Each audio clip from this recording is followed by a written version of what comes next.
చాందినితో కలిసి సినిమాకి బయలుదేరాడు అభినవ్. కాని దారి మధ్యలోనే చాందిని అతను వాడే కారు ఖరీదు 35 కోట్లు అని కనిపెట్టడంతో అభినవ్ షాక్ అయ్యి కారు సడన్ బ్రేక్ కొట్టాడు. లక్కీగా వెనక ఏ వెహికల్ రాకపోవడంతో యాక్సిడెంట్ అవ్వలేదు. కాని చాందిని మాత్రం చాలా కంగారు పడింది. ఏంటి సడన్ బ్రేక్ వేసావు? వెనక నుంచి ఎవడైనా గుద్దితే మన బాడీ పార్ట్లు కూడా దొరకవు తెలుసా అని కంగారుగా అరిచింది. తన టెన్షన్ ఫేసులో కనబడకుండా కవర్ చేసుకున్న అభినవ్, ఆ కార్ కాస్టు 35 కోట్లుంటుందా అని అమాయకంగా చాందినిని అడిగాడు. నువ్వు నడిపే కారు ఎంతుంటుందో నీకు తెలీదా? ఇదేదో కొత్తగా ఉందే అని నవ్వింది చాందిని. కానీ అభినవ్ ఇన్నోసెంట్ ఫేస్ చూస్తుంటే ఆమెకు ఆశ్చర్యంగా అనిపించింది. లే చాందిని, నిజంగా నాకు తెలీదు. అయినా నీకు తెలుసు కదా ఆ కారు నాకు గిఫ్ట్గా వచ్చిందని అని సాధ్యమైనంత అమాయకంగా మాట్లాడుతూ ఆమెను నమ్మించడానికి ప్రయత్నం చేశాడు అభినవ్. నీకు అంత కాస్ట్లీ కారు టైగర్ గిఫ్ట్గా ఇచ్చాడా? కవర్ చేయకు బాబు, నీ దగ్గర చాలా డబ్బులున్నాయని నాకు తెలుసు అని చిలిపిగా అంటూ కళ్ళు గుండ్రంగా తిప్పింది చాందిని. అభినవ్ కారును డ్రైవ్ చేస్తూ, నిజంగా అది నాకు గిఫ్ట్గా వచ్చింది. నేను చాలా చోట్ల వర్క్ చేశాను. నా బాసులందరికీ నా వర్క్ చాలా నచ్చింది. నిజం చెప్పాలంటే అనన్యతో ఈ అర్థం లేని పెళ్లిలో చిక్కుకోకముందు కూడా నేను చాలా మందికి హెల్ప్ చేశాను. వాళ్లలో ఒక మంచి మనిషి తన పాత కారుని నాకు దానంగా ఇచ్చేశాడు. దాని కాస్టు 35 crores ఉంటుందని నిజంగా నాకు తెలీదు అని తన నోటుకొచ్చినట్టు గబగబా కదల్లి చాందినికి చెప్పాడు. కాని అతని కహానీలో నమ్మేంత పిచ్చిది కాదు చాందిని. అభినవ్ ఏదో పెద్ద రహస్యం దాచిపెడుతున్నాడని ఆమెకు అర్థమైంది. ఇంకా ప్రశ్నలు అడిగితే అభినవ్కి కోపం రావచ్చనుకుంటూ మూవీ ప్లాన్ని స్పాయిల్ చేసుకోవడం ఇష్టం లేక సైలెంట్ అయిపోయింది చాందిని. కానీ మనసులో మాత్రం, నీ లైఫ్ హిస్టరీ మొత్తం బయట పెట్టిస్తాను మిస్టర్ అభినవ్, వెయిట్ అని గట్టిగా శబదం చేసుకుని కామ్గా అభినవ్ వైపు చూస్తూ కూర్చుంది. సరిగ్గా ఆ మూమెంట్లోనే చరణ్తో కలిసి తన బర్త్డే పార్టీ కోసం టైగర్కి ఉన్న 5 స్టార్ రెస్టారెంట్స్లో ఒకదానికి వెళ్లిన అనన్య అతను వేసే కుళ్ళు జోకులకి, చెత్త కామెడీకి నవ్వు రాకపోయినా బలవంతంగా నవ్వుతోంది. వాళ్ళిద్దరి ముందు ఉన్న టేబుల్ మీద ఆ హోటల్ మెనూలో ఉన్న అన్ని ఫుడ్ ఐటమ్స్ అమర్చి ఉన్నాయి. ఆ హోటల్లోనే costly brand champagne and wine bottles కూడా అరేంజ్ చేసున్నాయి.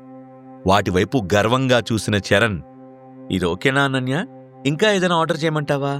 మొహమాట పడకుండా అడుగు, చిటికలో నీ ముందు ప్రత్యక్షమవుతాయి. This is your big day Ananya, we have to celebrate అని గర్వంగా అన్నాడు. చరణ్ వైపు నవ్వుతూ చూసిన అనన్య, నోనో చరణ్, ఇప్పటికే చాలా ఆర్డర్ చేశావు, ఇవన్నీ ఫినిష్ చేయాలంటే ఒక రోజు సరిపోదు అంటూ జోక్ చేసింది. చరణ్ కూడా నవ్వుతూ వైన్ బాటిల్, గ్లాస్ అందుకుంటూ, నీక్కూడా డ్రింక్ ప్రిపేర్ చేయనా అని అడిగాడు. ఓకే అని అనన్య తల ఊపగానే చరణ్ ఆమె కోసం చాలా శ్రద్ధగా డ్రింక్ ప్రిపేర్ చేయడం మొదలుపెట్టాడు. అనన్యకు అభినవ్ మీద ప్రేమ లేదు, అలాగే చరణ్ మీద ఇంట్రెస్ట్ కూడా లేదు. కానీ ఇవాళ చరణ్ తనను ట్రీట్ చేస్తున్న పద్ధతి చూస్తూ ఉంటే ఆమెకు చాలా నచ్చుతోంది. ఇదే ఎమోషన్ కంటిన్యూ అయితే పార్టీ అయ్యేలోపు చరణ్ ప్రపోజల్ని అనన్య యాక్సెప్ట్ చేసినా ఆశ్చర్యం లేదు. ఆమె కోసం కాక్టైల్ ప్రిపేర్ చేస్తూ, అయితే ప్రాసెస్ ఎప్పుడు స్టార్ట్ అయిపోతుంది అని అడిగాడు చరణ్. ఏం ప్రాసెస్ అని అయోమయంగా అడిగింది. డైవర్స్ ప్రాసెస్ అంటూ డ్రింక్ గ్లాస్ ఆమె చేతికి అందించాడు చరణ్. అనన్యకు చాలా నర్వస్గా అనిపించింది. ఒక సిప్పు తీసుకుంటూ, నిజం చెప్పాలంటే అది ఎప్పుడు జరుగుతుందో నాకు కూడా తెలీదు, చెప్పడం కూడా కష్టం అని కామెంట్ చేసింది. మీ తాతయ్య కంపెనీ నువ్వు టేక్ ఓవర్ చేస్తున్నావని తెలిసింది, నిజమేనా అని ప్రశ్నించాడు. అవును అన్నట్టు నవ్వుతూ తలొపింది అనన్య. ఆమె కల చాలా రోజుల తర్వాత నిజమవుతోంది. తన జీవితంలో మిగిలిన పీడకల ఏదైనా ఉందంటే అది అభినవ్ మాత్రమే. కంపెనీ పూర్తిగా నీ చేతికి రాగానే అభినవ్ గాడికి కూడా గుడ్ బై చెప్పేసే మరి అని సలహా ఇచ్చాడు చరణ్. నేనైతే మొదటి రోజే వాడి చెంపలు పగలగొట్టి ఇంట్లో నుంచి మెడబట్టి బయటికి తోసేసేదాన్ని. కానీ మా తాతయ్య వాడికి సపోర్ట్ ఎందుకు ఇస్తున్నాడో నాకు అర్థం కావడం లేదు. డైరెక్ట్గా ఇండైరెక్ట్గా వాడిని ప్రతి విషయంలోనూ ఇన్వాల్వ్ చేస్తున్నాడు అని అసహ్యంగా మొహం పెట్టి చెప్పింది. కేవలం చంద్రశేఖర్ బలవంతం మీద మాత్రమే అభినవ్ ఆ ఇంట్లో ఉన్నాడని చరణ్కి అర్థమైంది. దురదృష్టవశాత్తు ఆయనకు అభినవ్ నచ్చితే డైవర్స్ సంగతి దేవుడెరుగు. అనన్య నుంచి మళ్లీ కంపెనీని వెనక్కి తీసుకుని అభినవ్కి ఇచ్చినా ఆశ్చర్యం లేదు. అదంతా ఆలోచిస్తుంటే చరణ్కి బుర్ర వేడెక్కినట్టనిపించింది. ఒకటి ఫినిష్ చేసి రెండవ డ్రింక్ని ప్రిపేర్ చేస్తూ, నెక్స్ట్ వీకు మీ ఇంట్లో పార్టీ ఉందని మీ మమ్మీ చెప్పింది, ఏంటి అకేషన్ అని అనన్యను అడిగాడు. స్టార్టర్స్ ప్లేట్ని తనకు దగ్గరగా లాక్కున్న అనన్య ఒకటి టేస్ట్ చేస్తూ, తాతయ్య బర్త్డే ఉంది, సెలబ్రేషన్స్ కోసం హోటల్లో ఒక VIP బ్యాంక్వెట్ హాల్ని కూడా బుక్ చేశారు. గ్రాండ్ పార్టీ కాదు గాని క్లోజ్ ఫ్రెండ్స్ అండ్ రిలేటివ్స్ని ఇన్వైట్ చేశారు అని చెప్పింది. దాంతో చరణ్ చిలిపిగా నవ్వుతూ, మీ మమ్మీ ఆల్రెడీ నన్ను ఇన్వైట్ చేసింది, రావడానికి ట్రై చేస్తాను అంటూ అనన్య మొహంలోకి చూశాడు. ట్రై చేయడమేంటి, నువ్వు ఖచ్చితంగా వచ్చి తీరాలి, పార్టీ ఎగ్గొట్టి ఏవో రీజన్స్ చెప్తే ఊరుకునేది లేదు అని చనువుగా బెదిరించింది అనన్య. ఓకే ఓకే అంటూ నవ్వుతూ డ్రింక్ ఫినిష్ చేసి గ్లాస్ని టేబుల్ మీద పెట్టి సడన్గా లేచి, this is the time for birthday gift Ananya అంటూ చరణ్ గట్టిగా చప్పట్లు కొట్టాడు. వెంటనే వాళ్లు ఉన్న special dining room door open అయింది. యూనిఫామ్లో ఉన్న వెయిటరు ఒక కార్ట్ తోసుకుంటూ లోపలికొచ్చాడు. దానిమీద ఎర్రని క్లాత్ కప్పబడి ఉంది. గది మధ్యలో కార్ట్ని నిలబెట్టిన వెయిటర్ బయటికి వెళ్లగానే అనన్య వైపు గర్వంగా చూస్తూ దానిమీద ఉన్న రెడ్ క్లాత్ని ఒక్కసారిగా తీసేశాడు చరణ్. సిల్వర్ కలర్ ట్రేలో మెరుస్తున్న ఒక డైమండ్ రింగ్ అనన్యకు కనిపించింది. అది చాలా అందంగా ఉంది. దాన్ని అపురూపంగా తన చేతుల్లోకి తీసుకున్న చరణ్ అనన్య దగ్గరకొచ్చి, ఇదేంటో తెలుసా, ప్రపంచంలోనే అత్యంత అరుదైన వజ్రం, అచ్చం నీలాగా అన్నాడు. అతని చేతుల్లో ఉన్న రింగు అనన్యకు బాగా నచ్చింది. కాని ఆమె మనసులో గిల్టీ ఫీలింగ్ ఏర్పడింది. ఆల్రెడీ ఆమెకు పెళ్ళయింది. ఇప్పుడు చరణ్ ఇచ్చిన ఉంగరాన్ని వేలికి పెట్టుకోవడం సంప్రదాయం కాదు. చరణ్, నాకు పెళ్ళయిందని మర్చిపోకు అని కొంచెం బాధగా అతన్ని హెచ్చరించింది అనన్య. నాకు తెలుసు కదా అనన్య, నువ్వు దీన్ని వేలికి పెట్టుకోలేవని నాకు తెలుసు. అందుకే దీనికి చైన్ తగిలించి నెక్లెస్ లాగా నీ మెడలో వేస్తాను అంటూ ఒక అడుగు ముందుకు వేశాడు చరణ్. కాని అప్పటికే అనన్యకు టెన్షన్ మొదలైంది. వద్దు చరణ్, దీన్ని మెడలో కూడా నేను వేసుకోలేను, మా తాతయ్యకి తెలిస్తే గొడవలు స్టార్ట్ అవుతాయి అని భయంతో రిజెక్ట్ చేసింది అనన్య. ఆమె కంగారు పడ్డం గమనించిన చరణ్ చనువుగా ఆమె 2 భుజాల మీద చేతులు వేసి, కామ్ డౌన్ అనన్య, దీనివల్ల నీకెలాంటి ప్రాబ్లం రాదు, నేనున్నాను కదా, నన్ను నమ్ము. ఇది నీ వేలికున్నా నీ మెడలో ఉన్నా నువ్వు జాగ్రత్తగా దాచుకున్నా నాకు నో ప్రాబ్లం. మనిద్దరి రిలేషన్షిప్లో మొదటి జ్ఞాపకంగా ఇది నిలిచిపోతుంది అంటూ రింగ్ని అనన్య చేతిలో పెట్టాడు చరణ్. దాన్ని అందుకున్న అనన్య ఆనందానికి హద్దుల్లేవు. చిన్న పిల్లలా సంబరపడిపోయింది. ఉంగరాన్ని చాలా అపురూపంగా చూస్తూ చరణ్ వైపు ఇష్టంగా చూసింది. లైఫ్లో మొదటిసారి ఆమె చాలా హ్యాపీగా ఉంది. అభినవ్ చెప్పినట్టు చరణ్ అంత దుర్మార్గుడు కాదు అని ఆమెకు అనిపించింది. నేనొక ఛాన్స్ అతనికి ఇవ్వడంలో తప్పేమీ లేదు అనుకుంది. మనం లైఫ్ లాంగ్ బెస్ట్ ఫ్రెండ్స్గా ఉండిపోతాం చరణ్ అని మనస్ఫూర్తిగా అంటూ కన్నీళ్లతో చరణ్ గుండె మీద తలవాల్చింది అనన్య. ఆమె తలమీద 2 చేతులు పెట్టిన చరణ్, ష్యూర్ అనన్య అని హామీ ఇచ్చాడు. ఆమెను తొందరపెట్టి కంగారు పెడితే మొదటికే మోసం వస్తుంది అని అతనికి తెలుసు. అందుకే ఆమె రూట్లోనే వెళ్లి లొంగదీసుకోవాలని అతను ప్లాన్ చేశాడు. ముందు అభినవ్ని ఆమె లైఫ్ నుంచి తొలగిస్తే అనన్యను లొంగతీసుకోవటం ఈజీ అని కనిపెట్టాడు.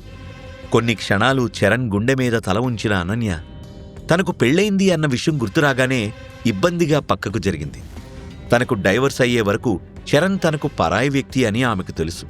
అనన్య ఇబ్బంది పడ్డం గమనించిన చరణ్, ఓకే లెట్స్ గో అంటూ మళ్లీ ఆమెను టేబుల్ దగ్గర కూర్చోబెట్టి డ్రింక్ ప్రిపేర్ చేయడం మొదలుపెట్టాడు. ఇక సినిమాకు వెళ్లిన చాందిని, అభినవ్లు సినిమా పూర్తవగానే హాల్లో నుంచి బయటకొచ్చారు. సూపర్ మూవీ గదా అంటూ అభినవ్ వైపు చూసి అతని అభిప్రాయం అడిగింది చాందిని.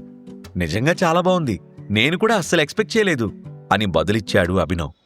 నువ్వు చూసిన లాస్ట్ మూవీ ఏంటి, ఎప్పుడు చూసావు అని అడిగింది చాందిని. ఏదో ఆలోచిస్తున్నట్టు ఆకాశం వైపు చూసిన అభినవ్, చాలా సంవత్సరాలు అయిపోయింది, college studies, delivery boy duty ఒకేసారి స్టార్ట్ చేయడంతో బిజీ అయిపోయాను. అక్కడ్నుంచి మూవీస్ కాదు కదా, కనీసం ట్రైలర్ చూడ్డానికి కూడా నాకు టైం దొరకలేదు అని చెప్పాడు. అతను లైఫ్లో చాలా స్ట్రగుల్స్ ఫేస్ చేశాడు అని అర్థమైన చాందిని, ఇలా అయితే ఎలా, లైఫ్లో ఎంజాయ్మెంట్ కూడా ఉండాలి, సినిమాలు కూడా చూస్తూ ఉండు అని జాలిగా అంది. ఇప్పుడు మాత్రం నా దగ్గర అంత టైం ఎక్కడుంది అంటూ తన వాచ్ చూసుకున్న అభినవ్, అబ్బో చాలా లేట్ అయింది, ఇంక నువ్వు ఇంటికి బయలుదేరితే మంచిది అని చాందినికి సలహా ఇచ్చాడు. పద, నిన్ను నీ ప్రియమైన భార్య దగ్గర వదిలిపెడతాను అంటూ పార్కింగ్ వైపు అడుగులు వేసింది. మరోసారి తన వాచ్ వైపు చూసుకున్న అభినవ్, నో నేనిప్పుడే వెళ్ళకూడదు, 11 తర్వాతనే అని కంగారుగా చెప్పాడు. 11 తర్వాతనా? అదేం లెక్క అంటూ భుజాలెగరేసి మరీ అడిగింది చాందిని. యాక్చువల్లీ ఒక క్లయింట్ మీటింగ్ ఉంది అంటూ ఏదో అబద్ధం ఆడ్డానికి ట్రై చేసిన అభినవ్ దాన్ని సక్సెస్ఫుల్గా పూర్తి చేయలేక తల గట్టిగా విదిలించి, నీతో నిజం చెప్పేస్తాను చాందిని, అనన్యతో ఈరోజు బయటకు వెళ్లమని వాళ్ళ తాతయ్య నాకు ఆర్డర్ వేశాడు. ఈ మూవీ టికెట్స్ కూడా ఆయనే ఇచ్చాడు. కానీ అనన్య ఆల్రెడీ చరణ్తో పార్టీ ప్లాన్ చేసుకుని వెళ్ళిపోయింది. 11 గంటల్లోపు మేము ఇంటికి రాకూడదు అని ఆయన ఆర్డరు. ఇప్పుడు నేను ఇంటికెళ్తే అనన్యను వదిలేసొచ్చాను అని ఆయన అపార్థం చేసుకుంటాడు. అసలు నిజం బయటపడితే గొడవ, టెన్షన్ అని అసలు నిజం చెప్పేశాడు అభినవ్. అదంతా ఆశ్చర్యంగా విన్న చాందిని ఇంట్రెస్టింగ్ అని భుజాలు ఎగరేసి, అలా అయితే 11 అవ్వడానికి ఇంకా టైం ఉంది కదా, ఏదైనా పబ్కి లేదా క్లబ్కి వెళ్ళి టైంపాస్ చేద్దాం అని ఎగ్జైటెడ్గా అడిగింది. ఎందుకు అని ఆశ్చర్యంగా అడిగాడు అభినవ్. ఎందుకేంటయ్యా బాబు, నువ్వు ఒక్కడవే ఉంటే బోర్ ఫీల్ అవుతావని నేను కంపెనీ ఇస్తానంటున్నాను. మనకి ఎంజాయ్ చేయడానికి టైం దొరికినప్పుడే చేసేయాలి. ఏమీ చేయకుండా కూర్చుంటే నిద్రొచ్చేస్తుంది, ఫుట్పాత్ మీదే నిద్రపోవాల్సి వస్తుంది అని ఎగతాళి చేసింది చాందిని. కానీ ఆమె జోక్ రిసీవ్ చేసుకునే మూడ్లో అభినవ్ లేడు. నువ్వెందుకు నా గురించి ఓవర్గా ఆలోచిస్తున్నావు, నువ్వింటికి పో అని సీరియస్గా అన్నాడు. నేను నీ భార్య ఫ్రెండ్ని అభినవ్, ఏ రకంగా చూసినా నీకు జరిగింది పెళ్ళి అని అనలేంలే, కానీ నా ఫ్రెండ్ భర్తని జాగ్రత్తగా చూసుకునే బాధ్యత నాకుంది అని బిల్డప్ ఇచ్చింది చాందిని. నో, నేను రాను అన్నాడు అభినవ్. అయినా కూడా చాందిని అతని మాట వినకుండా, నువ్వు మొండిగా ఉంటే నేను కూడా జగమొండిగా ఉంటాను. నేను కొన్ని విషయాల్లో చాలా చైల్డిష్గా బిహేవ్ చేస్తాను. పిచ్చి వేషాలు వేయకుండా పోదాం పదా అని అతన్ని బరబరా లాక్కుంటూ వెళ్లి కారులోకి నెట్టింది చాందిని. వెంటనే డ్రైవింగ్ సీట్లో కూర్చుని కార్ స్టార్ట్ చేయబోతూ ఉండగా, నేను డోర్ ఓపెన్ చేసి బయటికి దూకేస్తే ఏం చేస్తావు అని ఆమెను క్వశ్చన్ చేశాడు అభినవ్. నీ ప్రాణం తీస్తాను, అందులో డౌటేం లేదు, నిన్ను చంపేస్తాను, చాలా మంచి పని చేశావని అనన్య కూడా నాకు థ్యాంక్స్ చెప్తుంది అని నవ్వింది చాందిని. అభినవ్ ఇంకేం మాట్లాడకుండా బుద్ధిగా కూర్చోవాల్సొచ్చింది. బిజీ సిటీ రోడ్స్ మీద కూడా చాలా పర్ఫెక్ట్గా డ్రైవ్ చేస్తూ కాసేపట్లోనే ఒక పెద్ద క్లబ్ ముందు కారు ఆపింది చాందిని. ఆ బిల్డింగ్కి 4 వైపులా లైట్లు మెరిసిపోతున్నాయి. ఆ వెలుగులో యాటిట్యూడ్ క్లబ్ అని బోర్డు అందంగా కనిపిస్తుంది. మన సిటీలో ఉన్న ది బెస్ట్ క్లబ్స్లో ఇదొకటి అని కారు దిగబోతూ చెప్పింది చాందిని. ఓ అవునా అంటూ విండో నుండి బయటికి చూసిన అభినవ్కి యాటిట్యూడ్ క్లబ్ అనే పేరు కింద బ్రాండ్ ఆఫ్ టైగర్ గ్రూప్ అనే క్యాప్షన్ కనిపించింది. దాన్ని చూడగానే అభినవ్కి కంగారు పెరిగిపోయింది. ఈ సిటీలో సగం ప్రాపర్టీసు టైగర్ గ్రూప్కి చెందినవే అనుకుంటా అని మనసులో అనుకున్నాడు. వాళ్ళిద్దరూ కారు దిగి గేటు దగ్గరకు వెళ్లగానే బౌన్సర్సు వాళ్ళిద్దరినీ ఆపి ఐడి ప్లీజ్ అని అడిగారు. ఐడి ఎందుకు, మేమేమైనా టీనేజ్ పిల్లల్లా కనిపిస్తున్నామా, వీఆర్ మేజర్స్ అని పొగరుగా సమాధానం చెప్పాడు అభినవ్. రూల్స్ అంటే రూల్స్ అంతే, ఐడి చూపించాల్సిందే అని ఒక బౌన్సర్ ఖచ్చితంగా మాట్లాడాడు. చాందిని మరియు అభినవ్ ఇద్దరూ ఒకరినొకరు చూసుకొని ఐడి ప్రూఫ్ కోసం వెతుక్కున్నారు. ఓ నిమిషం తర్వాత చాందిని తన ఐడి కార్డు తీసి బౌన్సర్కి చూపించింది. తన ఐడి కార్డ్స్ అన్నీ అనన్య కారులో ఉన్నాయని అభినవ్కి గుర్తొచ్చింది. అతని చేతికి పాకెట్లో ఉన్న టైగర్ మెంబర్షిప్ కార్డు తగిలింది. కానీ దాన్ని చాందిని చూస్తూ ఉండగా బయటికి తీయడం, బౌన్సర్లకి చూపించడం ఇంపాసిబుల్. అందుకే గప్చుప్గా నిలబడిపోయాడు. సార్, త్వరగా ఐడి చూపించండి అంటూ ఒక బౌన్సర్ తన వాయిస్ పెంచాడు. బౌన్సర్లను దాటుకుని అభినవ్ క్లబ్లోకి వెళ్లగలడా? అతని దగ్గర ఉన్న మెంబర్షిప్ కార్డ్ చాందిని చూస్తుందా? అనన్యను, అభినవ్ని దూరం చేయడానికి చరణ్ వేస్తున్న కొత్త ప్లాన్ ఏంటి? ఈ ప్రశ్నలకు సమాధానాలు తెలుసుకోవాలంటే నెక్స్ట్ ఎపిసోడ్ వినాల్సిందే. క్రింద ఇచ్చిన లింక్ ని క్లిక్ చేసి పాకెట్ ఎఫ్ఎం యాప్ ని ఇన్స్టాల్ చేసుకోండి. Stay tune to pocket FM.